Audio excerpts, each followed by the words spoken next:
Hello, good morning dear students. Welcome to my study channel Preceptor Rohit. तो dear students, आज हमारा lecture 3 है class 9th के लिए।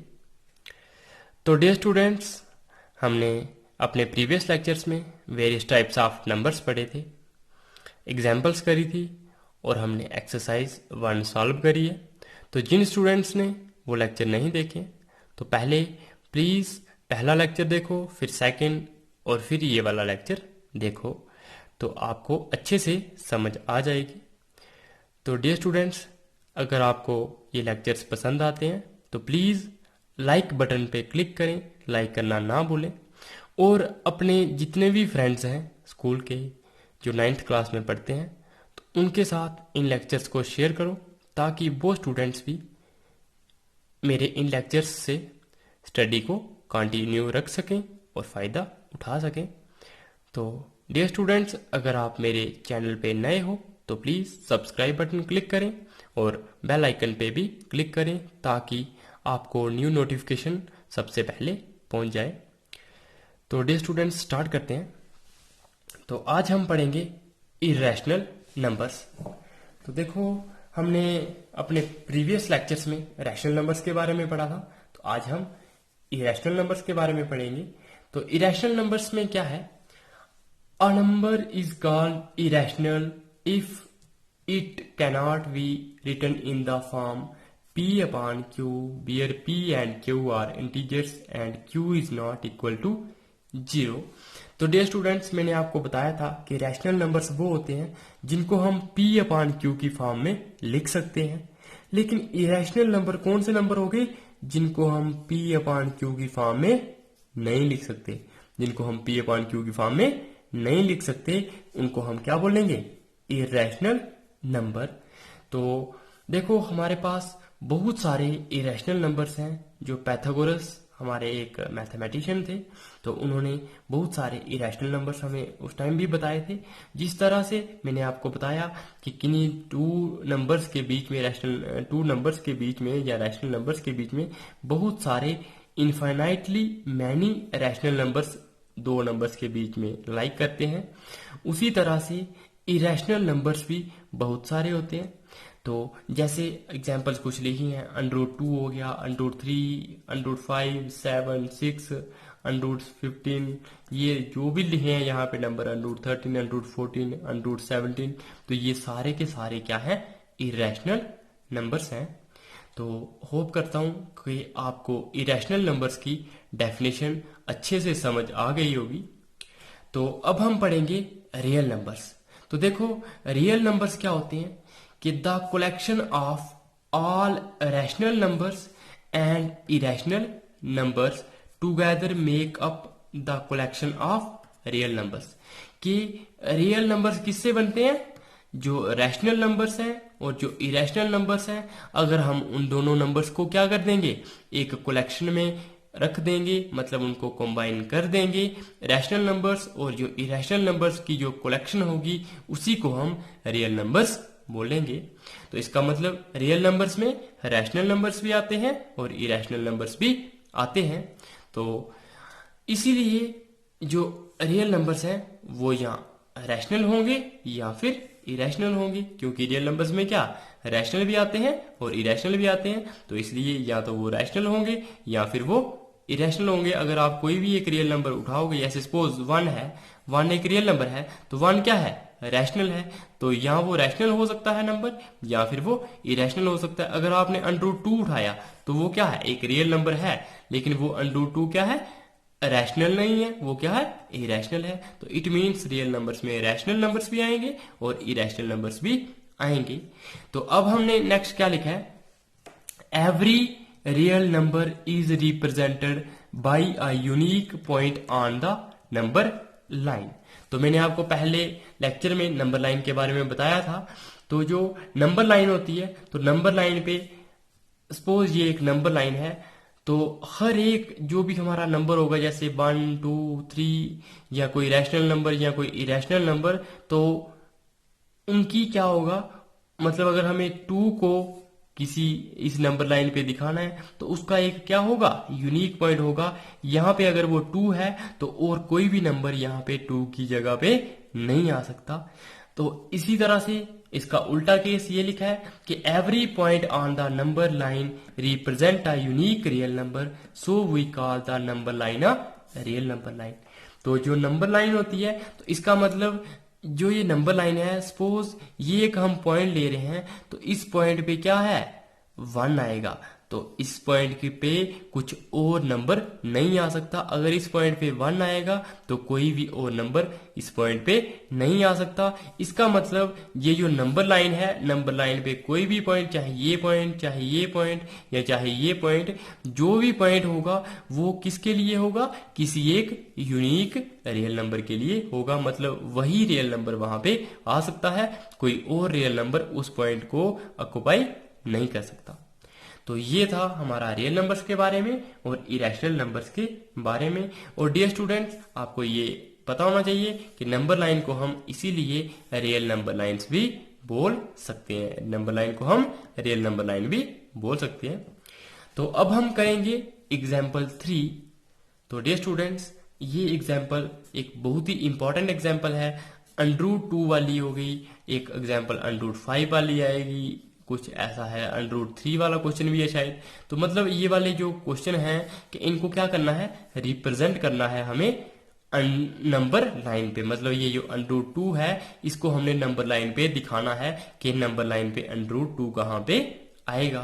तो ये क्वेश्चंस जो 2-4 होंगे इस तरह के, तो इन क्वेश्चंस को आप अच्छे से ध्यान से पढ़ो ताकि जब भी ये क्वेश्चन पेपर में आएगा, क्योंकि ये प्रीवियस ईयर भी पेपर में ये क्वेश्चन आए थे।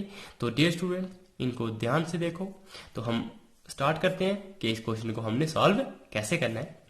तो इसमें सबसे पहले क्या होगा, स्टेप्स ऑफ कंस्ट्रक्शन, कि हम ये √2 को लोकेट करने के लिए सबसे पहले क्या कंस्ट्रक्ट करेंगे।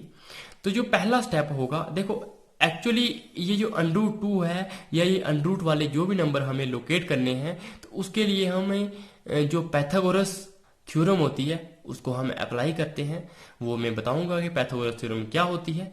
और साथ में जो पाइथागोरस हमारे एक ग्रीस मैथमेटिशियन थे, तो उन्होंने हमें ये √2 हो गया, मतलब ये इरेशनल नंबर है, इनको नंबर लाइन पे कैसे लोकेट करते हैं तो उन्होंने हमें ये दिखाया था पाइथागोरस थ्योरम यूज करके।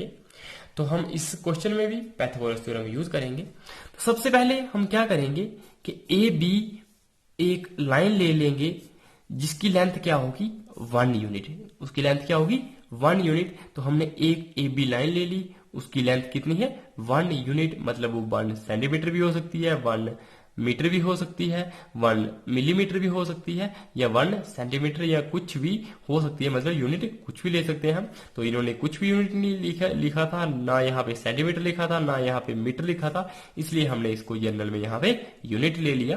तो 1 यूनिट हमने एक लाइन ली। फिर हमने क्या किया, स्टेप 2 में जो पॉइंट बी है, क्या है, पॉइंट बी से हमने एक परपेंडिकुलर ड्रा किया। क्या किया, परपेंडिकुलर लाइन ड्रा की, और वो BC हमारा किसका है, किसके बराबर है, वो भी हमने कितना लिया, 1 यूनिट लिया। मतलब इस B पॉइंट से हमने एक परपेंडिकुलर ड्रा किया इस तरह से, वो यहाँ पे हमने दिखाया, तो वो भी हमें कितना लिया है, 1 यूनिट। वो भी जब हमने 1 यूनिट लिया है तो ये हमारा 1 यूनिट हो गया, और ये भी हमारा क्या हो गया, 1 यूनिट। और अब हम देखेंगे कि ये AC किस तरह से आती है। तो हम स्टेप 3 में क्या करेंगे, पाइथागोरस थ्योरम लगाएंगे। तो मैं आपको बताऊंगा कि यहाँ पे √2 कैसे आया। तो डियर स्टूडेंट्स, उसके बाद हम स्टेप 3 देखेंगे। तो स्टेप 3 में क्या है, स्टेप 3 में है कि जो हमने ट्राइंगल बनाया है वो ट्राइंगल क्या बन गया है, ABC। तो वो हमारा ट्राइंगल किस तरह से बना था, इस तरह से। ये हमारे पास 1 था, ये भी हमारे पास क्या था, 1 था, ये पॉइंट A था, ये B था और ये C था। तो डियर स्टूडेंट्स, ABC एक राइट एंगल ट्राइंगल बन गया, क्योंकि हमने जो BC था वो क्या बोला था मैंने पहले, वो हमारा क्या होगा, परपेंडिकुलर ड्रा करेंगे हम 1 यूनिट का AB लाइन पे। BC जो हमारा परपेंडिकुलर होगा तो वो किसके बराबर होगा, 1 यूनिट के बराबर होगा। तो परपेंडिकुलर का मतलब होता है 90 डिग्री। तो अगर एक ट्राइंगल में 90 डिग्री हो तो उसको हम क्या बोलते हैं, राइट एंगल्ड ट्राइंगल। तो डियर स्टूडेंट्स याद रखना कि राइट एंगल ट्राइंगल कौन सा ट्राइंगल हो गया, जिसमें एक एंगल 90 डिग्री होता है। और 90 डिग्री एंगल को हम इस तरह से डिनोट करते हैं। तो डियर स्टूडेंट्स अब क्या है, पाइथागोरस थ्योरम हमें क्या कहती है, हमने लगाई है यूजिंग पाइथागोरस थ्योरम। तो पाइथागोरस थ्योरम का एक सिंपल सा फंडा है कि जब भी हमारे पास एक कौन सा ट्राइंगल होगा, राइट एंगल ट्राइंगल, जो इस तरह से है जिसमें एक एंगल 90 डिग्री है, अगर जब भी हमारे पास एक राइट एंगल ट्राइंगल होगा तो उस टाइम क्या होगा कि जो सबसे बड़ी साइड होगी, तो आप देख सकते हो इसमें सबसे बड़ी साइड कौन सी है, ए सी। तो ये कौन सी साइड है, सबसे बड़ी साइड। और सबसे बड़ी साइड कौन सी होती है, जो इस एंगल के सामने होती है, उसको हम बोलते हैं सबसे बड़ी साइड। तो ये बड़ी साइड है हमारी ए सी। क्या है सबसे बड़ी साइड हमारी, ए सी। तो पाइथागोरस थ्योरम कहती है कि जो सबसे बड़ी साइड का स्क्वायर, बड़ी साइड का स्क्वायर वो किसके बराबर होता है, वो जो बाकी दो साइडें बची, एक ये साइड बची और एक ये साइड बची ट्राइंगल की, उनके स्क्वायर के सम के बराबर। मतलब ये पहले हम ए बी जो साइड लेंगे इसका स्क्वायर लेंगे, और जो दूसरी साइड है बी सी उसका हम स्क्वायर लेंगे, और उनको क्या करेंगे, बीच में प्लस लिखेंगे। तो ये कहती है हमारी पाइथागोरस थ्योरम कि जो बड़ी साइड का स्क्वायर होता है वो बाकी दो जो छोटी साइडें होती हैं उनका स्क्वायर करना है और उनको प्लस करना है, तो तब जाके हमारा जो बड़ी साइड का स्क्वायर उनके बराबर आता है। तो ये कहती है हमें पाइथागोरस थ्योरम। तो हमने बिल्कुल वैसा ही लिखा है कि ये बड़ी साइड है जो सी ए या फिर ए सी, हम यहाँ पे लिख सकते हैं। तो ये ए सी भी लिख सकते हैं या फिर हम सी ए भी लिख सकते हैं, वो हमारा ये लिखा है हमने। इसका स्क्वायर किसके बराबर होता है, बाकी दो साइडों के स्क्वायर के बराबर। और बाकी दो साइडें क्या है हमारे पास, ए बी का स्क्वायर और बी सी का स्क्वायर। अब देखो ए बी हमारे पास 1 था और बी सी हमारे पास क्या था, 1 था। तो ये 1 का स्क्वायर हो गया और ये भी किसके बराबर हो गया, 1 का स्क्वायर। तो ये हमारा इक्वल टू हो गया सी ए स्क्वायर। अब ये सी ए स्क्वायर किसके बराबर हो जाएगा, 1 का स्क्वायर 1 हो गया और 1 का स्क्वायर 1 हो गया, क्योंकि 1 का स्क्वायर मतलब 1 इंटू 1 करेंगे तो हमें 1 मिलेगा। अब ये 1 प्लस 1 क्या हो जाएगा, 2। और सी ए का स्क्वायर किसके बराबर हो गया, 2 के बराबर हो गया। अब ये वाला स्क्वायर जो है ये जब इक्वल टू के दूसरी साइड जाता है तो वो किसमें चेंज होता है, अंडर में चेंज हो जाता है। तो सी ए हमारा किसके बराबर बन गया, √2 के बराबर बन गया। और ये सी ए हमारा उसी चीज के बराबर बनना चाहिए जो पॉइंट हमें लोकेट करने के लिए दिया होगा। तो यहां पे क्या बन गया है, √2। जब ये √2 बन गया तो इसका मतलब ये वाली साइड हमारी क्या हो गई, √2। तो इसका मतलब सी ए क्या हो गई, एक लाइन होगी जिसकी लेंथ है √2 यूनिट्स। तो यहां तक आपको समझ आ गया होगा डियर स्टूडेंट्स। अब हम स्टेप 3 के बाद हम लेंगे स्टेप 4। तो स्टेप 4 में क्या है, अब हम क्या करते हैं, taking C A as a radius and A as the centre. कि ए को हम क्या मानते हैं, जो ए पॉइंट है उसको हम सेंटर मानते हैं। मतलब इस पॉइंट को हम क्या मानेंगे, अब सेंटर मानेंगे। और जो सी ए है मतलब ये वाली जो लाइन है इसको हम क्या मानेंगे, रेडियस मानेंगे। क्या मानेंगे, रेडियस मानेंगे। Construct an arc touching the number line. और हम क्या करेंगे, एक आर्क बनाएंगे। आर्क बनाएंगे मतलब इस पॉइंट पे जो प्रकार की पिन होती है उसको हम यहाँ पे क्या रखेंगे, जो कंपास होती है हमारे पास उसकी पिन को हम यहाँ पे रखेंगे। और जो पेंसिल होती है हमारी वो हम इतनी खोलेंगे, उस प्रकार को यहां से लेके यहां तक खोलेंगे। और जो यहाँ पॉइंट होगा यहां से हम क्या करेंगे, एक आर्क लगाएंगे। कहां तक, ये जो उसके साथ हमारे पास नंबर लाइन होगी। और ये जो आर्क यहाँ पे लगेगी तो ये जो हमने इस पॉइंट से अपनी प्रकार खोली थी और यहाँ पे हमने आर्क लगाई, तो ये जो रेडियस होगा और ये जो लाइन होगी ये दोनों क्या होंगी, बराबर। क्योंकि एक जो सर्कल होता है तो सर्कल का रेडियस चाहे आप यहाँ पे लो, चाहे आप यहाँ पे लो, चाहे आप यहाँ पे लो, तो ये सारी साइडें क्या होती हैं, बराबर। क्योंकि ये सर्कल के सारे क्या हैं, रेडियस है। उसी तरह से जब आप यहां से सर्कल ड्रा करोगे एक इस रेडियस को लेके, तो ये रेडियस और ये रेडियस क्या होंगे, बराबर। अगर ये √2 है तो ये भी किसके बराबर हो गया होगा, √2। तो हमारा ये वाला पॉइंट क्या हो जाएगा, √2। तो वही लिखा है इन्होंने, construct an arc touching the number line. The number line gets intersected by the arc at a point which is at √2। के जो आर्क होगी वो भी किस पॉइंट पे कटेगी, काटेगी लाइन को √2 पे काटेगी। Distance from O as it is a radius of a circle with centre A, क्योंकि ये क्या होगा हमारे पास रेडियस होगा और किसके साथ, सेंटर A के साथ। तो ये जो रेडियस यहाँ पे है वही रेडियस हमारा क्या होगा, यहाँ पे होगा। तो ये और ये दोनों क्या होंगे, बराबर। अगर ये √2 यूनिट है तो ये भी क्या होगा, √2 यूनिट। तो इसलिए ये वाला जो पॉइंट आएगा हमारा वो क्या होगा हमारे पास, √2।